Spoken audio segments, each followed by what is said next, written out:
Chapter 8, The Sun as Life Giver.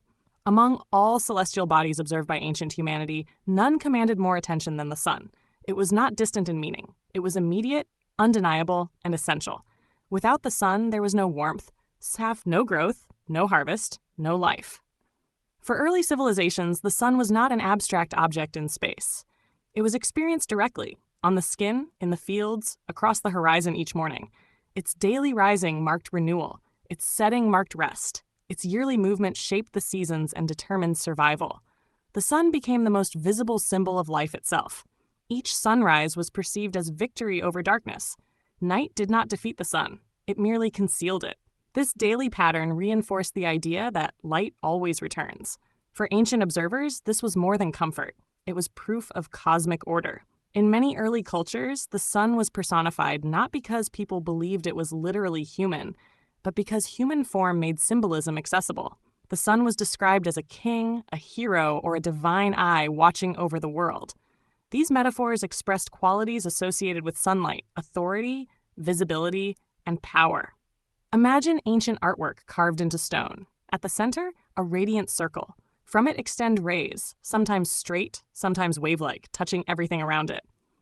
This image appears in Egypt, Mesopotamia, Mesoamerica, and across Europe. The details vary, but the core idea remains constant. Life radiates outward from a central source. The yearly journey of the sun across the sky became equally important. In winter, the sun rose lower and the days shortened. Crops ceased growing. Cold threatened survival. But gradually, the light began to return. The winter solstice, the shortest day of the year, marked a turning point. After that moment, the days slowly lengthened again. This return of light was often celebrated as rebirth. Festivals were held not because people worshiped the sun blindly, but because they recognized a shift in the cycle. Darkness had reached its limit. Renewal had begun. In visual diagrams, the sun's yearly movement was sometimes represented as a circular path divided into segments, each segment marking a seasonal transition. Solstices and equinoxes were key points along this wheel. Communities built monuments aligned precisely with these solar events. If you picture standing inside an ancient stone circle at dawn on the solstice, you might see the sun rising exactly between two carefully placed stones. This alignment was not coincidence. It was intention. It demonstrated that the builders understood the sun's movement and embedded that knowledge into architecture. The sun also became associated with moral symbolism. Because sunlight reveals what is hidden, it became linked to truth, clarity, and justice. In some cultures, legal authority was tied to solar imagery. The ruler was seen as a reflection of solar order, bringing light, maintaining balance. In myths, solar heroes often travel across the sky, battle darkness, descend into the underworld, and rise again. These stories reflect not literal journeys, but the observable movement of the sun. Each evening, it disappears below the horizon. Each morning, it returns. This pattern inspired narratives of death and resurrection long before formal religious doctrine existed. Solar symbolism also influenced concepts of time. A single day mirrored a full lifetime. Sunrise symbolized birth. Noon represented maturity and strength. Sunset symbolized decline. Night represented death or transition. Thus, the daily cycle reflected the larger cycle of human existence. The sun's importance extended into agriculture. Crops depended on light intensity and seasonal change. Farmers learned to read the sun's position to determine planting and harvesting. Calendars were built around solar observation.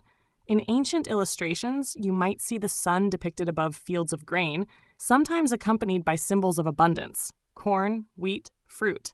These images reinforce the connection between sunlight and sustenance. Yet the sun was not seen as gentle alone. It could also scorch, withhold rain, or bring drought. This dual nature reinforced a deeper understanding. Life depends on balance. Too little light brings famine, too much brings destruction. This recognition prevented simplistic thinking. The sun was powerful, but not arbitrary. It followed a pattern. Understanding that pattern meant survival. Over time, solar symbolism became embedded within later religious traditions. Figures associated with light, enlightenment, and salvation often inherited solar attributes: radiant halos, ascending imagery, and themes of triumph over darkness. These patterns reveal continuity rather than invention. The symbolic language evolved. but its roots remain tied to the sky. Modern science has explained the sun as a massive star powered by fusion reactions. This knowledge deepens appreciation, but does not erase symbolic meaning. The sun remains the source of nearly all energy on Earth. Photosynthesis, climate systems, and biological rhythms all depend on solar radiation. The ancient insight remains accurate in essence. Without the sun, life ceases. This chapter reveals that solar worship was not naive superstition. It was recognition. The sun was honored because it was essential. Its rhythms were studied because they determined survival. The sun became a symbol of vitality, authority, renewal, and illumination, not because people imagined these qualities, but because they experienced them daily. To watch the sun rise was to witness continuity. To observe its yearly return was to understand resilience. The sun was not merely a light in the sky, it was the visible heartbeat of life itself.